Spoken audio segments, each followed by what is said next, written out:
Well, good afternoon, ladies and gentlemen, and thank you for logging on to watch and listen to this webinar, which is the second of my talks this term on company rescues. The first one, you might recall, was a quick gallop through various mechanisms available, and this is a continuation because I'm dealing with a particular form of rescue mechanism, which is only recently on the statute book. So thank you for logging on, as I say, and thank you in particular for those gluttons for punishment who have logged on the second time, having watched my first talk a month or two ago. So I'm going to talk about what are called Part 26A schemes. It's not a terribly attractive word, but it's just a label. This is really, it's quite a chunky, complex subject. It can't be covered in half an hour. So I'm going to deal with this at basically a Toy Town level, but just to give you the feel of what is being done with this new statutory provision. But first of all, in the Toy Town spirit, a few basics. Basic ideas, reminders of insolvency. A company can be insolvent in one or other of two ways. It can be absolutely insolvent, which means that its assets are less than its liabilities, or it can be practically insolvent, meaning it can't pay its debts as they fall due. This is called cash flow insolvency as well. Now, frankly, it is the cash flow insolvency that's the most immediate threat to a company, because if you think about it, a company on its balance sheet can have assets worth £100 million and liabilities of 99 million. So it's actually £1 million in the red and is absolutely solvent. But if in fact it has no cash and no bank facilities and no assets which can be quickly turned into cash with which to pay, let's say, its employees or its suppliers or its landlords in the immediate future, then either it is already cash flow insolvent or is heading that way. So, of course, the main problem for a company in this position is the creditors. If you can't pay them, it's got a choice. Either it must do some kind of deal with them, and if it can't do a deal, it's heading for liquidation or administration.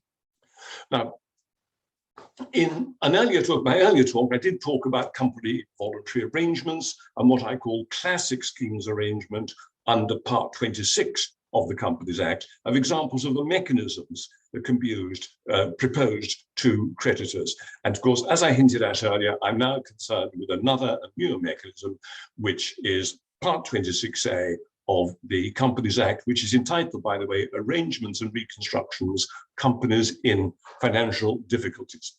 But before actually getting into the section itself, or the part itself, I just want to look at another basic problem, and that is that although in theory a company can do any deal it wishes with its creditors, provided the deal is lawful, the deal is only going to work if the creditors agree.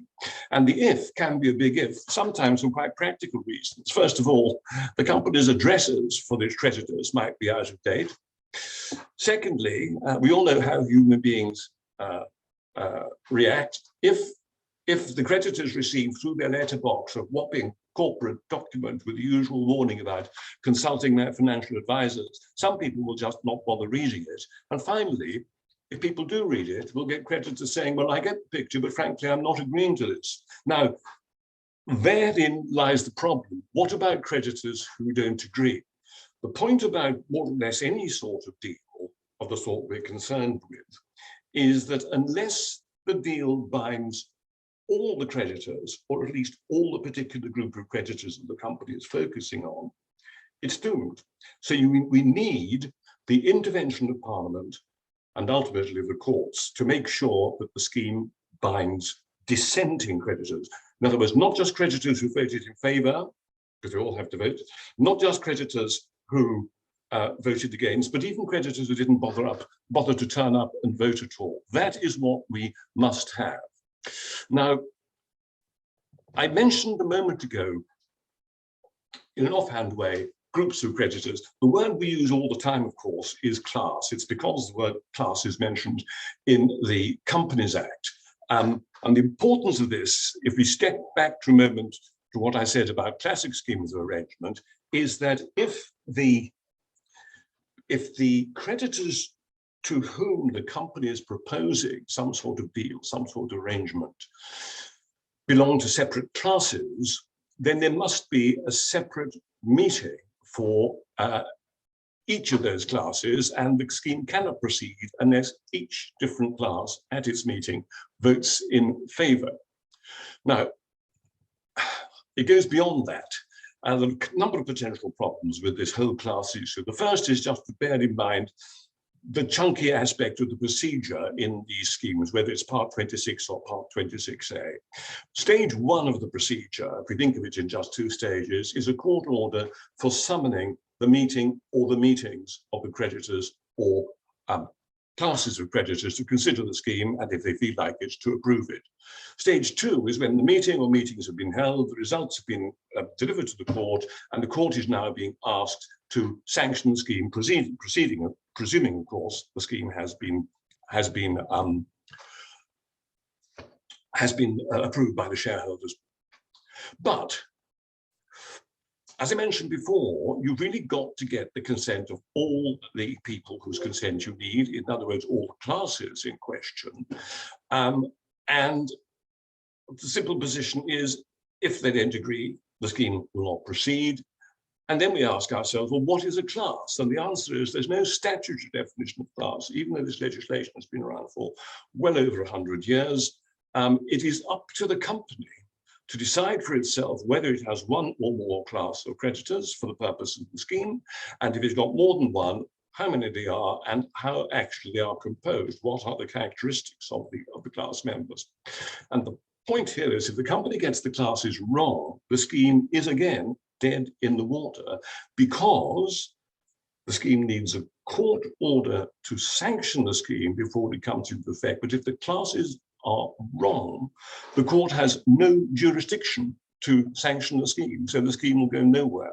And of course, it might take you until the sanction hearing to discover that the classes are wrong. The case law, fortunately, does provide a well-worn test for deciding what a class means, and the one that's cited again and again is a passage from the judgment of Lord Justice Byrne in Sovereign Life. I won't give you the reference because I pause to say here that if you're taking notes, you should stop right now. My notes are going to be made available after this talk.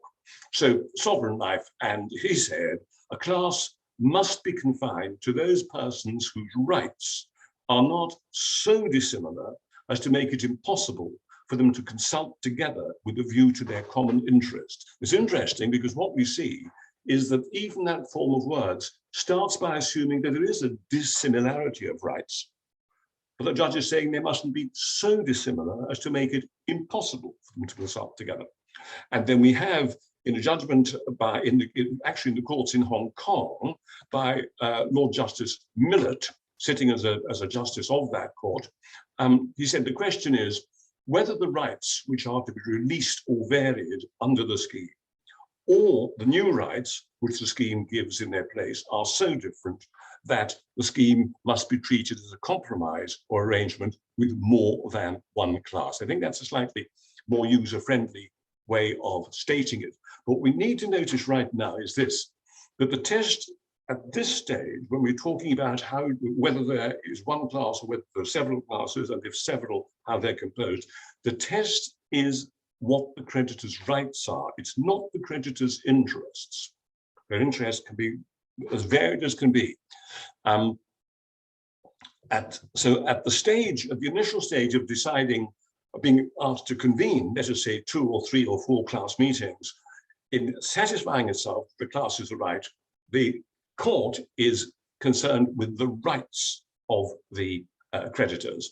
Only later on, when it comes to sanction the scheme, assuming we get to that stage, will it consider the interest, because it might find that the interests are so badly affected by the scheme as to make the scheme unfair.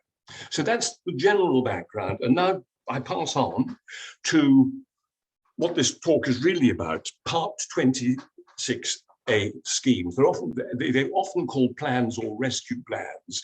You even see that expression used in the explanatory notes to the Act which brought these provisions in, and indeed in the the statistics given by the government's insolvency service. Now, just a few words about the key innovations which we find in Part 26A compared with the classic scheme arrangements. Under the 26A provisions, what we need to approve a scheme at a scheme meeting or class meeting is 70%, 75% by value of the creditors or members attending and voting, 75% by value. If we were to go back to the ordinary schemes, we'd see that that's not enough. It's got to be 70%, 75% value and at least 50% by number. But the 50% by number test does not apply to these Part 26A schemes. That's the first innovation. Secondly, this is quite astonishing when one first sees it, Part 26A permits certain creditors to be excluded from even attending and voting at class meetings, even though A, they would have been entitled to attend and vote under a Part 26 scheme, a classic scheme, and even though, in fact, the scheme is going to affect them. And thirdly, and this has attracted a great deal of attention, Part 26A provides for creditors to be bound by the scheme even though their own class meeting or class meetings voted against it. So even dissenting creditors can be forced into the scheme, and this mechanism has come to be known as a cram-down. I'm using the word cram-down again in the course of my talk. So that's in a nutshell what 26A does. It does much more than that, of course. And what I want to look at now is just a brief overview of the mechanics. First of all, in order for a scheme under 26A to be available at all, there are two conditions which must be satisfied. And Parliament, in its profound wisdom, has attractively called these conditions Condition A and Condition B.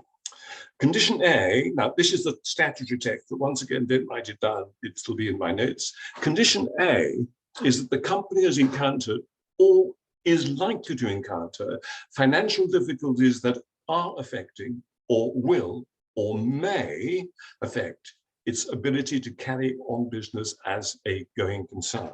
And of course, it's this carrying on business as a going concern which explains why in my introduction, I banged on a little bit about the ability to pay debts as and when they fall due, because that is the key condition. That's condition A. Condition B is that it's in three parts. Part one is there's a compromise arrangement proposed between the company, its creditors, or any class of them, etc., etc. The second part of condition B is the purpose of the compromise is to eliminate, reduce, or prevent, or mitigate the effect of any of those financial difficulties that we just mentioned. And of course, that wording shows us that these 26A schemes were clearly designed with corporate rescue in mind, because that explains the use in particular of eliminating, reducing, preventing, or mitigating the effect of the company's financial difficulties. Now, as in the case of the classic scheme, the starting point is to get a court order for holding meetings. I say the starting point because if you're the law firm advising the scheme company, the starting point was months ago, because the starting point for you is drafting the scheme itself, drafting the scheme circular to creditors, and drafting or getting counsel to draft the petition to the court. But that's just by the by. Procedurally, we have the first stage, which is now governed by a new section called Section 901C, Court Order for Holding Meetings. Again, I'll read it out, and once again, don't write this down. The court may, on an application under this subsection, order a meeting of the creditors or class of creditors, reading short, to be summoned in such manner as the court directs, and then that's sub 1. Jumping to subsection 3, every creditor or a member of the company whose rights are affected, by the compromise arrangement, must be permitted to participate in a meeting, ordered to be summoned under subsection 1. But once again, we say, so what? There's nothing different there about classic schemes. And then we come to the killer point. This is the real difference. 4, subsection 4. But subsection 3, which I just read, subsection 3 does not apply in relation to a class of creditors if, on an application under this section, the court is satisfied that none of the members of that class has a genuine economic interest in the company. None of the members has a genuine economic interest in the company. As you can imagine, these words have already triggered a body of case law. A good case which I mentioned here is Virgin Atlantic, so Virgin Active, I beg your pardon. The judgment was given by Mr. Justice Snowden. I pause to say, you need to keep your eyes on judgments by Mr. Justice Snowden.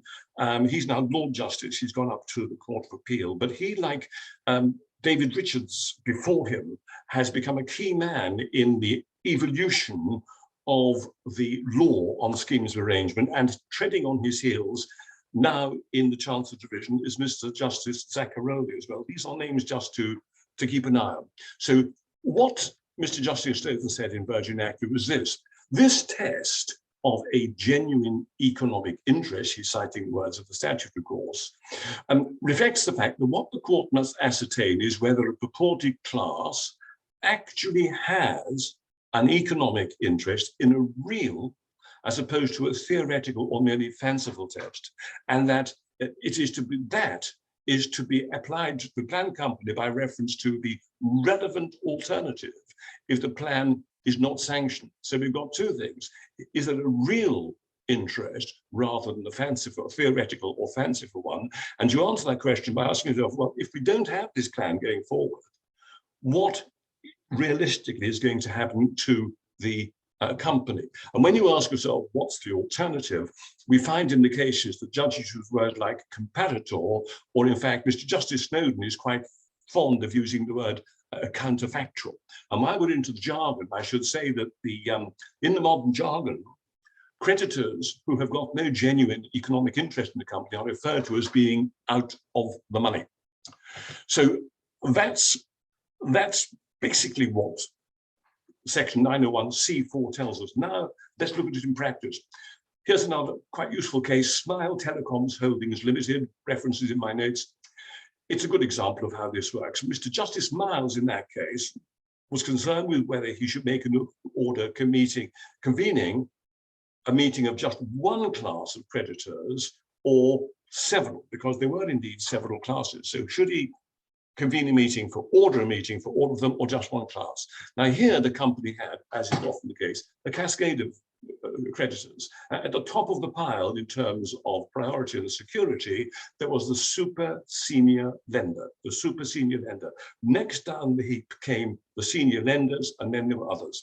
Now, there was accounting evidence before the court, and from that evidence, the court decided first of all, or accepted, that in the absence of a scheme, the relevant comparator was an insolvency of the company. So now's the starting point. We're going to compare the class rights with what they would be under, or class interest, we might say in this case, with what they're going to be under an insolvency. And then applying that test, the court said it's perfectly obvious on the figures that in an insolvency, there is only one class of creditors with any interests or rights at all, and that is the super senior lender, because according to how the insolvency turns out, the super senior lender is going to get somewhere between roughly 55% and 73% of what it's owed. So it's not going to be paid in full, but it will leave not a farthing for the senior lenders, all those ranking after it. So on this basis, the judge said, and these are his words, the senior lenders and those below the senior lenders are well out of the money. And on that basis, he said, the only people who are in the money are the super senior lender, and I'm just going to order a single meeting for the super senior lender. Now, what's worth noticing also is another point about the genuine economic interest. This can kind of slip one's mind if one's not reading it attentively. We're not looking here at this stage, at the stage of deciding whether there should be one or two or three class meetings, for an interest which the creditor might have in the plan itself. We're looking for an interest which the creditor has in the company itself, against the background of the alternative scenario, whether that's whether that is administration or winding up, whatever it is. And of course, once again, these matters are considered at the initial stage, the application to convene meetings. Now let's jump to the end of the procedure. The meeting or meetings have been held. The results are out, they're in front of the court. At least one meeting has voted in favour of the scheme by the requisite statutory majority. And now the court is being asked not only to sanction the scheme, but in so doing to cram down at least one class of dissenting creditors, because I'm postulating that at least one class meeting has failed to approve the scheme. It has dissented from the scheme. That takes us to the cram-down divisions, cram-down provisions, and they are in section 901G, sanction for compromise or arrangement where one or more classes dissent. I'm going to read out these provisions again, and I'll come to how they work shortly after that. This section applies if the compromise or arrangement is not agreed by a number representing at least 70% in value of a class of creditors present and voting at their meeting. Then it says, this is subsection 2, if conditions A and B are met, these are different conditions from the last ones, by the way, if conditions A and B are met, the fact that the dissenting class has not agreed the compromise or arrangement does not prevent the court from sanctioning it under section 901F, and that, by the way, is just the bread and butter sanction provision. Does not prevent the court from sanctioning it. So two conditions we met. Condition A is that the court is satisfied that if the compromise or arrangement were to be sanctioned, again under section 901F, none of the members of the dissenting class would be any worse off. That's a nice plain English expression. Any worse off than they would be in the event of the relevant alternative. So we say to ourselves, now what is the relevant alternative? That is the next subsection, subsection 4. For the purposes of this section, the relevant alternative is whatever the court considers would be most likely to occur in relation to the company if the compromise or arrangement were not sanctioned. And that once again takes us into these comparators and counterfactuals and what have you. So that's condition A, which must be satisfied before there can be a cram-down. Condition B is that the compromise arrangement has been agreed. Sorry, an advert for wine has just popped up on my screen, I beg your pardon. Has been agreed. The arrangement has been agreed by a number representing 75% in value of a class of creditors, etc., who would receive a payment or have a genuine economic interest in the company in the event of the relevant alternative. In other words, if you've got the necessary 75% vote in favor by a class which is in the money, then that's condition B satisfied. So basically, looking together, condition A is the scheme's been rejected by a class that's out of the money, because condition B is being approved by a class which is in the money. The first thing we notice about this wording is that the language of this section, 901G4, is permissive. It says that the existence of a dissenting class does not prevent the court from sanctioning the plan. And what that means is that we're now talking about the court moving into an area where it's going to be exercising a discretion. I mentioned in passing, perhaps this is too obvious, but just as a reminder, we're not talking at this stage about whether there should have been different classes in the first place. The stage for that has come and gone. It was stage 1, unless, of course, someone is coming along and saying to court, the whole thing is completely wrong because the class was wrong. That's another matter. So we now get to the stage in our mind where we're at the sanction hearing and the court is being asked to pronounce a sanction where we have at least one dissenting class of creditors, and we want those dissenting creditors crammed down. A good example of how this works in practice is a case called Houst Limited. It's relatively straightforward. This is a decision by Mr. Justice Zaccaroli, the chap who's sort of coming up in the background as one of the leading judges here.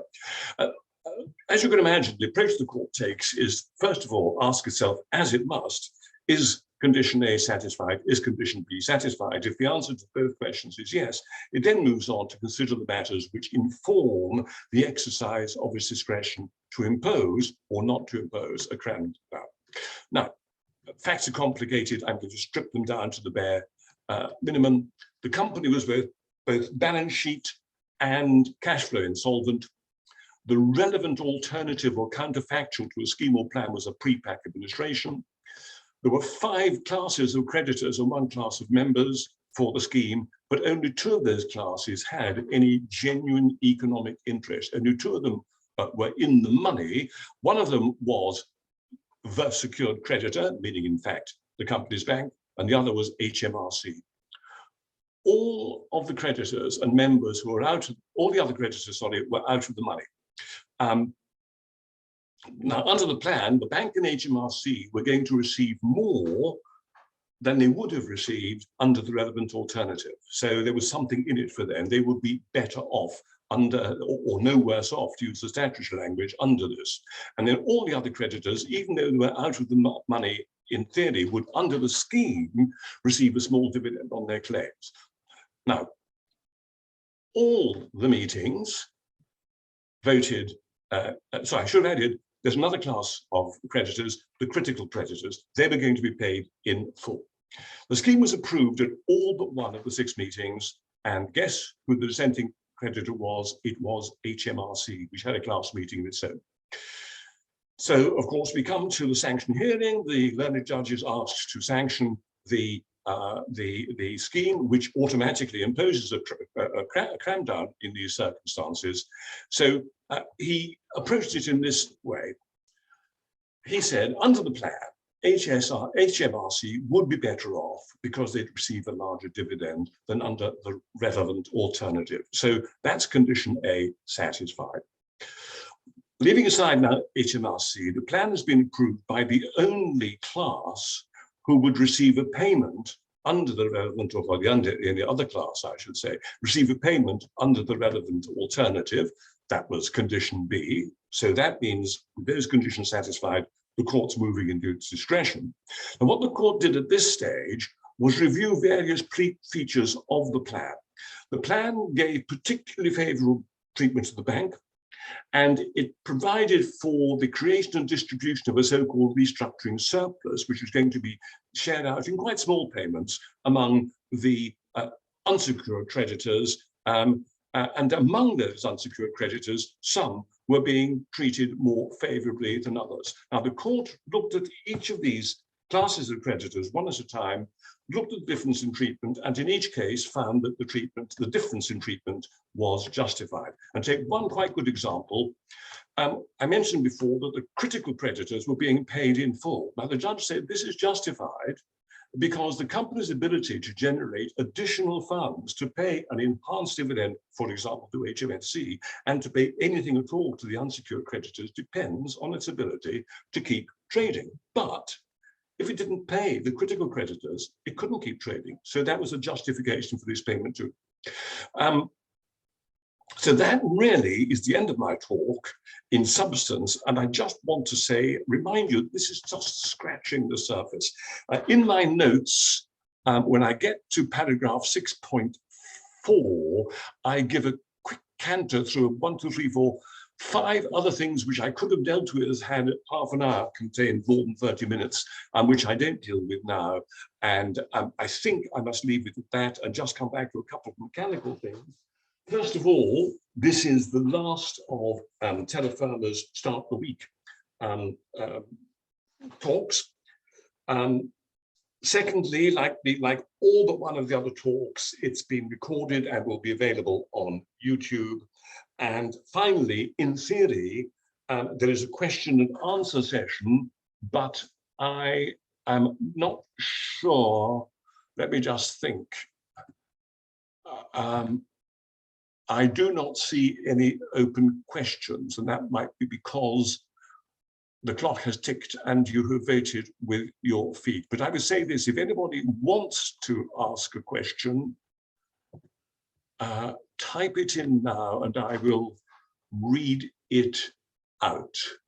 So I just wait for a couple of seconds to see to see whether anything is coming. I think the answer to that is not. And one little throwaway point at the end. I want to come back to this subject in another talk next year, but not half an hour. It needs much more than that. And it so happens that Terra Firma are thinking of putting on a half-day conference on commercial landlord and tenant questions.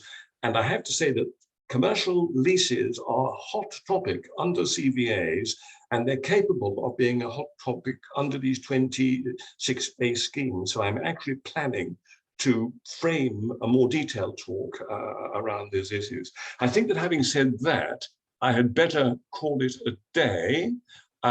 Thank you again for logging on and listening, if indeed you were listening.